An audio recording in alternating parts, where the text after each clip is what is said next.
بسم اللہ الرحمن الرحیم۔ السلام علیکم رحمۃ اللہ وبرکاتہ۔ آج ہم اللہ پاک کے دو اور اسماء الحسنہ کا ورد اور ذکر کے بارے میں بات کریں گے۔ وہ اسماء الحسنہ ہیں یا مالکو یا قدوسو۔ یا مالکو کے معنی ہے اے بادشاہ، یا قدوسو کے معنی ہے اے تمام کوتاہیوں سے پاک ذات۔ جو شخص روزانہ 100 مرتبہ یا مالکو یا قدوسو پڑھے گا، اسے صفائی قلب حاصل ہوگی، دل میں نور پیدا ہوگا۔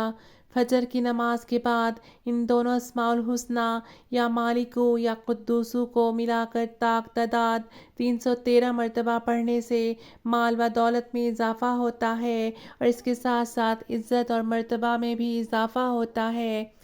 جو شخص چلتے پھرتے ان دونوں اسماء الحسنہ کو ملا کر پڑھتا رہے گا، نفس اس کی اطاعت کرے گا اور یہ برائیوں کی طرف بھٹکنے سے بچ جائے گا۔ جو شخص طلوع سورج کے وقت دونوں اسماء الحسنہ کو 313 مرتبہ پڑھے گا، جو مراد مانگے گا حاصل ہو جائے گی۔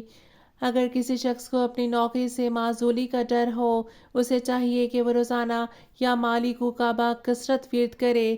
جتنے بھی لوگ اس کے مخالف ہوں گے، ان کے دل میں اس شخص کے لیے محبت اور نرمی پیدا ہو جائے گی۔ کوئی شخص اچانک سے مصیبت میں گرفتار ہو جائے تو اسے چاہیے کہ فوراً سے یا مالکو یا قدوسو کا ورد پڑھنا شروع کر دے، انشاءاللہ پریشانی سے خلاصی ملے گی۔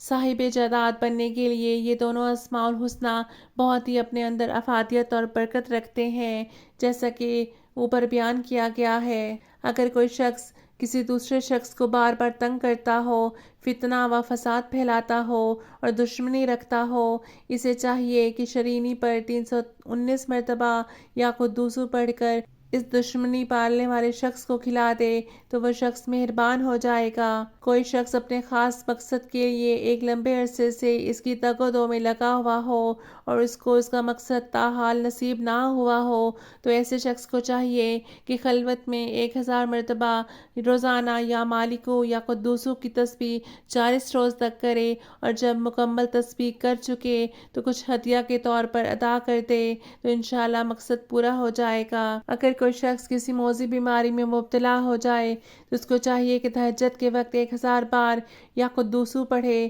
تو بیماری اور بلا اس کے جسم سے دور ہوتی جائے گی۔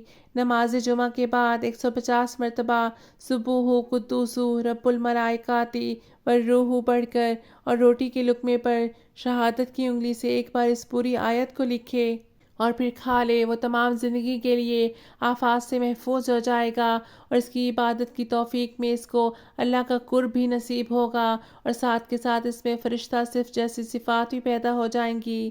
اللہ پاک آپ کی، ہماری اور تمام امت مسلمہ کی مشکلات کو آسان فرمائے۔ اللہ پاک ہم سب کے لیے اپنی رحمتوں کے دروازے کھول دے، آمین۔